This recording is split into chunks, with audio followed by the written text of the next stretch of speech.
Good morning everyone. Happy Sunday. সুপ্রভাত বন্ধুগণ, আমি চলে এসেছি রান্নাঘরে রান্না নিয়ে। সকাল সকাল মাছের ঝোল রান্না করছি, একদম ধনেপাতা কাঁচা লঙ্কা টমেটো দিয়ে একদম বেশ গ্যার গ্যারে করে রান্না করবো ভাবছি। খেয়ে যেন সবারই টাক দিয়ে ধোঁয়া বেরিয়ে যায়। আজকে রবিবারে বাজার, আবার মাছের ঝোল মশলা ইউজ করছি। আগের দিনে বলেছেন তুমি কি সানরাইজে অ্যাড দিচ্ছ? না, একদমই না, কারণ সানরাইজের মশলাগুলো এমনি আমার ভালো লাগে অন্যান্য মশলার তুলনায়। আচ্ছা, হয়ে গেছে এখানে মাছের ঝোল ধনেপাতা কাঁচা লঙ্কা দিয়ে। আজকে মাছের মশলাও দিয়েছি অল্প, একটু বেশ ভালোই লাগে, আর একটু পাতলা পাতলা করে করেছি। আর আজকে রাত্রে একটা হেভি খাবার আছে। আমরা ওখানে আমাদের স্টলে আজকে ডিনারের মেনু রেখেছি। সবাই কালকে বললো যে ডিনারে রাখো, রবিবারে বাড়িতে রান্না করতে ভালো লাগে না, তো ডিনারের মেনু আমরা রেখেছি। ওখানে একটু হেভি টেভি খাওয়া হবে, চিকেন আছে, চিংড়ি ফিংড়ি দিয়ে কিছুটা করা হবে। তো সেই জন্য ডিনারটা আমরা ওখান থেকেই নিয়ে নেবো, বাড়ির জন্য আলাদা করে রান্না বান্না করছি না। কোথায় যাচ্ছ? কোথায় যাচ্ছ? কোথায় যাবে বলছে? আতিফার বাড়ি। ও, নদী এখন ব্রেকফাস্ট করে একটু পড়াশোনা করে এখন আতিফার সাথে বন্ধুর সাথে দেখা করতে যাচ্ছে। এই আমি বলছি, মা কোথায় গেল? চাইছি আর থেকে তাড়াতাড়ি যাও, গিয়ে নিয়ে এসো, স্নান করতে হবে ওকে। ওকে রান্না বান্না কমপ্লিট করে সোসাইটিতে একটা মিটিং হচ্ছে, সেখানে যাচ্ছি একবার। শোনো, স্পট বেরিয়ে যাক, তাহলে আমরা 26 যাচ্ছি, 26শে জানুয়ারি। নাচতে নাচতে গিয়ে ওখানে রান্না বান্না করবো, তোমার হাতে রান্না খাবো, ঠিক আছে? ঠিক আছে, আমি করতে রাজি আছি। ভারী জিনিসগুলো নামাবো। হ্যাঁ হ্যাঁ, সে নামিয়ে দেবো, অনেক ছেলেরা আছে, সব নামিয়ে দেওয়া হবে। তুমি শুধু, আমরা যেমন এত লোকের রান্না করতে পারবো না, অসুবিধা হবে, ঠিক আছে? খারাপ হয়ে যাবে। কিন্তু মশলা ফসলা বাটাবাটি একটা ঠাকুর নিয়ে যেতে হবে। কাছাকাছি তো রায়পুরি। এখন পিকনিকের ব্যাপার স্যাপার ডিসাইড হচ্ছে। 23 জানুয়ারি আমাদের এখানে সোসাইটি থেকে পিকনিকে যাওয়া হচ্ছে, রায়চক বা রায়পুর ওই সাইডে। তো ওটাই ডিসাইড হলো। আর সরস্বতী পুজোর ব্যাপারে ডিসকাশন হলো, সরস্বতী পুজোতে কি হবে না হবে। তো সেই ধরনের ছোটখাটো একটা আলাপ আলোচনা করে আমি এখন যাচ্ছি বাড়িতে। সবাইকে এবার খেতে দেওয়ার টাইম চলে এসেছে। নদীকে আজকে মানে জীবনে প্রথম অভিষেক স্নান করিয়ে দিয়েছে। আমি বললাম তুমি স্নানটা করো, আমি একটু মিটিংয়ে যাই। আজকে নদীকে পাপা স্নান করিয়ে দিয়েছে। বাবা, কেমন চান করিয়ে দিয়েছে পাপা? ভালো? ঠান্ডা জল ঢেলে দিয়েছে গায়ের মধ্যে। গরম জলটা পরিমাণটা কম হয়ে গেছিল না, ঠান্ডা জলটা বেশি মিশিয়ে ফেলেছিল। তো আমি তো ভাত নিয়ে আসছি, যে মাছ দিয়ে ভাত খাই, মাছের ঝোল ভাত, ঠিক আছে? আচ্ছা, আজকে লাঞ্চে কি আছে দেখি বলে দিই। এখানে মাছের যে তেলটা আমি রেখেছিলাম না, ওই তেলটা ভাজা নিয়েছি। এখানে আছে ডাল, এখানে আছে মাছের ঝোল, আর এখানে আছে কচু আলু দিয়ে একটু দমের মতো করা হয়েছিল। এটা এত চেটে চেটে কি খাচ্ছ? মাছের ঝোল ব্যাপক হয়েছিল। মাছের ঝোল মশলা দিয়েছিলাম, সানরাইজের মাছের ঝোল মশলা। তুমি করেছিলে? নয়তো আবার কি করবে? তোমার হাতে জাদু ছিল ঝোলটা? ঠিক আছে, জাদু ছিল না। ভেরি গুড, খুব সুন্দর হয়েছে। মাটি এগুলো এঁটেল মাটি নাকি এই মাটি? এই মাটিতে হবে না। তোর ক্যাপসিকাম আর এই তোর টমেটো, এখানে মটরশুঁটি, ক্যারেট দিয়েছি ও ভেজিটেবলস করার জন্য, চাইনিজ ভেজিটেবলের জন্য। স্প্রিং অনিয়ন আছে, আর তোর ফুলকপি। এটা আরামসে বিন করে আছে। চালটা আছে, পোলাওয়ের চালটা। সব মশলা এখানে, যে ময়দা আর ওই বাকি সব যা লিস্টে দিছিলি, একদম স্টার্ট থেকে শুরু করে। আর এইটা দেখি চিকেন, সবকিছু, এটা সব চিংড়ি। আচ্ছা, পোলাও বানানোর জন্য আমি এখানে চালটা ধুয়ে নিয়েছি প্রথমে। আচ্ছা, এখানে আমি আদা গ্রেট করব, একটু গরম মশলা গুঁড়ো দেবো, একটু ঘি দিয়ে চালটাকে বেশ কিছুক্ষণ ম্যারিনেট করে রেখে দেবো। আর এটা কিন্তু মটরশুঁটি দিয়ে বানাবো আজকে, কাজু বাদাম কিশমিশ সবই থাকবে। আজকে মেনুটা বলে দিই, আজকে হচ্ছে পোলাও, হচ্ছে এমনি সাদা পোলাও, সাথে রয়েছে শুকা চিকেন, মানে একদম শুকনো চিকেনটা। আর তারপরে হচ্ছে চিংড়ি পেঁয়াজ কলি দিয়ে একটা ওই মাখা টাইপের একটা তরকারি টাইপের করবো, মানে ওই রুটি দিয়ে খাওয়ার জন্য। পরোটা যারা খাবে তাদের জন্য। এখানে চিংড়িগুলোকে আমি ছাড়িয়ে নিচ্ছি, ভালো করে পরিষ্কার করে ধুয়ে টুয়ে নেবো। আজকে এমনিতে অনেক দেরি হয়ে গেছে, শুরু করতে করতেই 4টে বেজে গেছে, জানি না কখন হবে। মিস্টার মুখার্জিকে এনে কাজে লাগিয়ে দিয়েছি মটরশুঁটি ছাড়ানোর কাজে, ভালো বুঝলে? এই মটরশুঁটিটা ফুলকপি চিংড়িতেও যাবে, প্লাস ইয়েতেও যাবে। আর মজদুরিটা দেবে? এটা বিজনেস, এটা ফ্রিতে নেই। 5 টাকা দিয়ে দেবো। 5 টাকা তুমি রাখো। এখন তুমি প্রফিট শেয়ারিং এ আছো। আমরা নতুন বিজনেস খুলেছি, যদি প্রফিট হয় তো আরো ভালো। ওদিকে সবাইকে কাজে লাগিয়েছি, রুকসানার মেয়ে, ছেলে, পর্ষিয়া, রশন, তারপরে এদিকে মিস্টার মুখার্জি। সবাই মিলেমিশে কাজ করলে না সংসারটা সুবিধা হয়। সিরিয়াসলি, সংসার কেন, সংসার, বিজনেস, সমস্ত কিছু একা হাতে করলেই মহা চাপ পড়ে। আমার যেটা মনে হয়, সবাই সবাইকে সাহায্য করলে না সংসারের মধ্যে অশান্তি বা আলাদা হওয়া ব্যাপারটা থাকে না। সিরিয়াসলি বলছি, কেউ যদি নিজের কমফোর্ট জোনটা ছেড়ে বেরিয়ে অন্যকে একটু সাহায্য করে, মানে আমি ছেলে, আমি রোজগার করি, আমি বাড়ির কোনো কাজ করবো না, এই যে কনসেপ্টটা আগে আমাদের ছিল, এটা পুরোপুরি চেঞ্জ হওয়া দরকার। সেরকমই আমি শাশুড়ি, বয়স হয়ে গেছে, হ্যাঁ কাজের পরিমাণ কম হবে, কিন্তু যেটুকু পারবো আমি সাহায্য করে দেবো। সারাদিন যারা বসে থাকে, বউদের দিয়ে খাটায়, সেইখানেই কিন্তু অশান্তিগুলো হয়। নিজের সামর্থ্য মতো, সাধ্য মতো যেটুকু কাজ সবাই মিলে করতে পারলে আমার মনে হয় সংসারের অশান্তিটা কম হবে, আর সবাই মিলেমিশে একসাথে থাকতে পারবে। ধরুন কোনো কাজই না, এই সংসারে পুজোটা হয়তো শাশুড়ি মা একটু করে দিল, বা একটু কাটাকুটি করে দিল, রান্না ফান্না সমস্ত দায়িত্ব, সমস্ত মেজের দায়িত্বগুলো বউই নিল।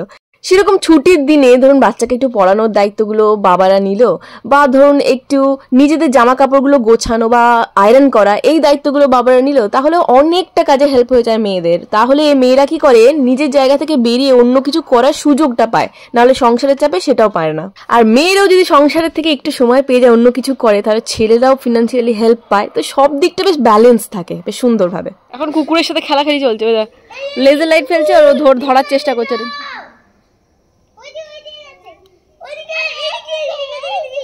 আমাদের সোনাগাঁয়ে অনেক কুকুর আছে, বাট এই বাচ্চাটা না সবারই ভালোবাসা পেয়ে আস্তে আস্তে বেড়ে উঠছে। কারণ একা বাচ্চা না, আর একা বাচ্চাগুলো সবসময় বেশি আদর পায়, সে কুকুরের বাচ্চা হোক, মানুষেরই হোক, বেড়ালের বাচ্চা হোক, যাই হোক। তুমি হচ্ছে কেন পাচ্ছি না, হচ্ছে কেন পাচ্ছ তুমি? আমি এদিকে রান্নাগুলো করছি, রুকসানা দিকে কাটাকুটি বাটাবাটি ম্যানেজমেন্টের দায়িত্বটা নিয়েছে। আর আজকে আমাদের এই প্ল্যানটা না পুরোপুরি মানে আনপ্ল্যান্ড ছিল, ঠিক আছে, ঠিকই ছিল না কি হবে না হবে। সেই জন্য রুকসানার বাড়িতে যে রান্না বান্না করে তাকে দিয়ে আমরা পেঁয়াজ টেয়াজ কাটিয়ে মশলা টশলা বাটিয়ে রাখি, আজকে সেইগুলোও হয়নি, তাই পুরোটা আমাদের নিতে হচ্ছে, এত মশলা করা, এত ইয়ে করা, তো সেই জন্য একটু দেরি হয়ে যাচ্ছে। যাই হোক, দেখি মোটামুটি 8টার মধ্যে কমপ্লিট করতে পারলেই আমাদের হয়ে যাবে। আর আজকে যেহেতু ডিনারের ব্যবস্থা, তাই বসে খাওয়ার কিছু নেই, পার্সেল নিয়ে এসেছি, সবাইকে প্যাক করে দেবো, দিয়ে যে যার বাড়িতে নিয়ে গিয়ে গরম করে নিজেদের মতো বসে বসে খাবে। আর এখানে দেখুন আমি এই যে ফুলকপি পেঁয়াজগুলো এগুলোকে হালকা করে ভেজে নিয়েছি, এরপরে আমি চিংড়ি দিয়ে রান্নাটা করবো। এদিকে মাংসটা মাঝে মাঝে তুলছি, নামাচ্ছি, এই করছি, ক্যাপসিকাম অ্যাড করছি, নাড়াচ্ছি। কিন্তু আমাদের যে মেন প্রবলেমটা হচ্ছে না, আমাদের লোকজনের চাহিদার অনুপাতে আমাদের বাসনপত্রগুলো খুবই ছোট ছোট, সেজন্য নাড়ার প্রবলেম হচ্ছে, চিকেন ভেঙে যাচ্ছে, ভালো করে নাড়তে পারছি না। তো এই পরে আমাদের যেটা করতে হবে নেক্সট কাজ, সেটা হচ্ছে আমাদেরকে বাসনপত্র কিনতে হবে একটু বড় বড় দেখে, অ্যাটলিস্ট টাংশগুলো ভেঙে যাবে না, পোলাওটা ঠিকঠাক করে করতে পারবো। মানে এখনো করছি কিন্তু প্রচন্ড অসুবিধা হচ্ছে, একদম দৌড়িয়ে দৌড়িয়ে আস্তে আস্তে নাড়তে হচ্ছে, নাহলে পড়ে যাচ্ছে, উপচে, এই হচ্ছে প্রবলেম। ওইদিকে গ্যাসে রান্না হচ্ছে, আর এইদিকে ময়দাটা নিচ্ছি পরোটার জন্য, পরোটা বেলা হবে এখন গরম গরম। আমাদের একদিকে রান্না চলছে, এখানে ফুলকপি চিংড়িটা প্রায় হয়ে গেছে, আর এদিকে আবার বাচ্চাদের টিফিন চলছে, সব রোল বানানো হচ্ছে। আমি তাই ভাবি যে আমাদের মেয়েদের দুর্গা মায়ের সাথে তুলনা করা হয়েছে, কতটা ঠিকই বল। এরকম পেপারটা খুলে খুলে এমনি খাবে নাও। সব বাচ্চারা এসে গেছে, সব এক এক করে রোল নিচ্ছে আর বেরিয়ে যাচ্ছে, গিয়ে খেতে বসে গেছে অলরেডি। ভালো লাগছে না ওদের? বাহ, খাও। এখানে চিকেনটা এখন হচ্ছে, হোক। এখানে পরোটার জন্য ময়দা ঠেসা হচ্ছে, ঠেসে ঠেসে হাত ব্যথা হয়ে যাচ্ছে। এখানে তো ওই কি জানো, চিংড়ি, ফুলকপি চিংড়িটা রেডি। আর এখানে রুকসানা বানাবে এখন চাইনিজ ভেজিটেবল, সমস্ত বয়েল করে রেখেছে, ফ্রাই। চিকেনটা অলমোস্ট রেডি, এখানে কষা বসা হয়ে গেছে। এরপরে ওপর থেকে আমি ভাজা মশলার মধ্যে অনেকগুলো মশলা আছে, মৌরি, ধনে, জিরে, গোটা গরম মশলা, তারপর একটা কি ছিল জায়ফল, জয়িত্রী, সমস্ত মশলাকে আমি রোস্ট করে নিয়ে ভালো করে গুঁড়িয়ে নিয়েছি। মশলাটা বেশি করে রেখে দিয়েছি, পরে কোনো কাজে লেগে যাবে। আর এখানে এখন দিয়ে বেশিক্ষণ দেবো না, জাস্ট মশলাটা দিয়ে কাঁচা লঙ্কা দিয়ে নামিয়ে নেবো, নাহলে তেতো হয়ে যাবে। আচ্ছা, আমাদের পার্সেল প্যাকিং শুরু হয়ে গেছে, ডিনার যেহেতু তাই প্যাকিং করেই হচ্ছে। এখানে পোলাও দেওয়া হচ্ছে, ফার্স্ট অর্ডার হচ্ছে অনিতা আন্টির 2 প্লেট পোলাও আর 1 প্লেট শুকা চিকেন। আর পোলাওয়ের সঙ্গে এখানে চাইনিজ ভেজিটেবল সার্ভ করা হবে। এরপর বিরক্তিকর লাইফ শুরু হয়েছে, সেটা হচ্ছে আমার সমস্ত কাজ ভালো লাগে, আমি রান্না বান্না সব কিছু করে দেবো, কিন্তু ভাগ করতে আমার একদম ভালো লাগে না। এই যে এখন ভাগাভাগি শুরু হচ্ছে, প্রত্যেকটা পার্সেলে এখন যতজন খাবে চিকেন তাদের চিকেন, যতজন খাবে চিংড়ি তাদের চিংড়ি, তারপর পোলাও, তারপর চাইনিজ ভেজিটেবল, এগুলো সমস্ত সার্ভ করতে হচ্ছে না, পার্সেল করতে হচ্ছে। এটা ভয় পাচ্ছিলাম অনেকেই তাড়াতাড়ি ডিনার করে, তো মোটামুটি ভেবেছিলাম যে 8টার মধ্যে রেডি হয়ে গেলে আমরা সমস্ত প্যাক করে দিতে পারবো। হ্যাঁ, 8টার মধ্যে রেডি হয়ে গেছিল, 8:30টার মধ্যে প্যাক করে অনেকেই অবশ্য 9টার সময় আনতে এসেছিল। যাই হোক, খাবারটা হয়ে গেছিল, এটা চিন্তামুক্ত। আমি তাই বলছিলাম যে আমাদের এখানে যারা মানে আসছে আর কি, কাস্টমাররা বা কন্ট্রিবিউটারও, ঠিক আছে, তারা এবার চাউমিন সেদ্ধ করে দিচ্ছে, ঠিক আছে, হ্যাঁ, কেউ বলছে আমি কেটে দিচ্ছি, দাও, এরকম অবস্থা। আচ্ছা, এখানে সমস্ত চিকেন পার্সেল হয়ে গেছে, আর এখানে কি হচ্ছে, পরোটা ভাজা হচ্ছে। কাজ বাজ মিটিয়ে আমরা বাড়ি এলাম মোটামুটি 9:30। মা বাবাকে খেতে দিলাম, দিয়ে আমরা খেলাম, নদীকে খাওয়ালাম। নদীর পোলাও আর চিকেনটা খুব পছন্দ হয়েছে। ওর হোমওয়ার্ক গুলো করানো হয়নি, একদম সময় পাইনি। আমি এমনি পড়িয়েছি, ওকে প্র্যাকটিস করিয়েছি, টেবিল ফেলবার, হোমওয়ার্ক গুলো করানো হয়নি। এখন হোমওয়ার্ক গুলো করিয়ে ওকে ঘুম পাড়াবো, আর আমার তো এডিটিং আছে, এডিটিং করে ঘুমাবো। আর্ট অ্যান্ড ক্রাফটের ক্লাস ওর ফ্রাইডেতে আছে, এখন নেই, তবু আমি ভাবছিলাম করিয়ে রেখে দেবো, কিন্তু ওয়াটার কালার ওর কাছে নেই। ফেব্রিক ছিল, বাট সেগুলো শুকিয়ে গেছে, কালারটা অ্যাভেলেবেলও নেই, সেটা ওয়াটার কালার কিনবো, এই আর কি, ইমপ্রেশন দিতে হবে আর কি, থাম ইমপ্রেশন যেরকম হয় সেরকম। নদী, এই নদী, আমি তো চিকেনটা পোলাওটা কেমন লাগলো? দারুণ লাগলো। এই প্রথমবার ও চেয়ে খেয়েছে কিছু।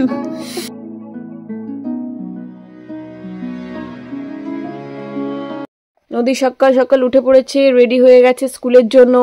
আজকে থেকে সোমবার, টানা 5 দিন স্কুল, তারপরে আবার শনি রবি রেস্ট। বুঝেছো? নেডো নেডো নেডো। মুখে সানস্ক্রিন অ্যাপ্লাই করিনি, অ্যাপ্লাই করে নিচ্ছি। ক্যাপসিকাম গাছগুলো কত বড় হয়ে গেছে দেখুন। যদিও এটাতে 2টো রয়েছে, একটা তুলে ফেলতে হবে। দেখি দুটোই লকলকে হয়ে গেছে বেশ। তুলে ফেলতে ভালো লাগছে না, কিন্তু তুলে ফেলতে হবে, নাহলে একটা ভালো করে বাড়বে না। সপ্তাহে যেটা বেটে রাখি সর্ষে, সেটাও শেষ হয়ে গেছে। আজকেও আবার একটু বেশি করে বেটে রাখছি। আজকে এমনিতে মাছের ঝাল হবে, আর আজকে সোমবার, তাই আমাদের এই চাল ডাল মিক্স করে, সবজি মিক্স করে ভাতে ভাত হবে। সকালে একবার সানস্ক্রিন অ্যাপ্লাই করে যাবো, আবার সেকেন্ড টাইম অ্যাপ্লাই করে এখন বাজারে যাচ্ছি, ঠিক আছে? কারণ রোদের জোর ভালোই আছে, স্কিন যাবে পুড়ে পুড়ে পুড়ে। আবারও বলছি, আমাকে প্রত্যেকটা ব্লগে বলতে হবে, কারণ অনেকেই আছে যারা হঠাৎ করে নতুন ব্লগ দেখেন, তাদের জন্য বলে রাখি কোন সানস্ক্রিনটা তুমি ইউজ করো তোমার স্কিনের জন্য। তো বলে রাখি, যাদেরই আমার মতো প্রচন্ড সেন্সিটিভ অ্যাকনে প্রোন স্কিন, তাদের জন্য না এটা দুর্দান্ত। এটা হচ্ছে অ্যাকনে ইউভি জেল, অবশ্যই SPF 50, দারুণ কাজ করে। ওকে, তো রেডি হয়ে আমি মিস্টার মুখার্জি এখন বেরোচ্ছি। কয়েকটা ইম্পর্টেন্ট জিনিস নেওয়া আছে অবশ্যই আমার ভিডিও রিগার্ডিং। কি কি নিচ্ছে আপনারা দেখতে পাবেন পরের ব্লগে। আজকে ব্লগটা এখানেই শেষ করছি। ব্লগটা ভালো লাগলে প্লিজ একটা লাইক করে দেবেন। দেখা হচ্ছে নেক্সট ভিডিওতে। ভালো থাকবেন, বাই। আর এখনো পর্যন্ত যদি আপনারা দেখছেন আর মনে হচ্ছে যে লাইক করতে ভুলে গেছি, প্লিজ প্লিজ প্লিজ একটা লাইক করে দিন।